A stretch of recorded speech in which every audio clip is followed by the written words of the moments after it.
কেরামতিয়া মসজিদ ও মাজার মুঘল আমলের শেষের দিকের একটি মসজিদ, রংপুর শহরের কাচারি বাজারের দক্ষিণ পাশে অবস্থিত। ইতিহাস থেকে জানা যায়, ভারতের জৈনপুর থেকে 19 শতকের মাঝামাঝি সময়ে ইসলাম প্রচারের জন্য বাংলাদেশের রংপুরে আগমন করেছিলেন বিখ্যাত সুফি ও দরবেশ শাহ কারামত আলী জৌনপুরী। তার উদ্যোগ ও প্রচেষ্টায় এই মসজিদ ও মাদ্রাসা এবং তার নামানুসারেই মসজিদের নাম রাখা হয় কারামতিয়া মসজিদ। তবে স্থানীয় ভাষায় কেরামতিয়া মসজিদ নামেই প্রসিদ্ধ।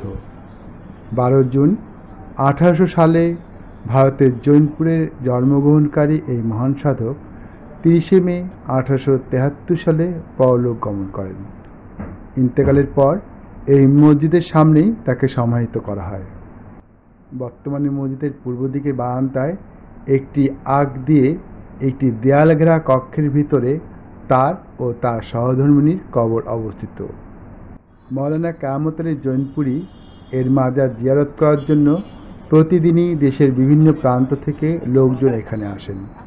শুক্রবার এই মসজিদে প্রচুর লোক সমাগম ঘটে। 3 তলা এই মসজিদের ভিতরে কয়েক হাজার মুসল্লি একসঙ্গে নামাজ আদায় করতে পারেন। নারীদের জন্যও নামাজ পড়ার সুব্যবস্থা রয়েছে এই মসজিদে। রংপুরের 0 পয়েন্টের কাচারি বাজার এলাকা থেকে মাত্র 100 গজ দক্ষিণে মুন্সিপাড়া। এই পাড়ারই এক বিশাল মাঠের পাশে কেরামতিয়া জামে মসজিদ অবস্থিত, পাশেই শ্যামা সুন্দরী খাল।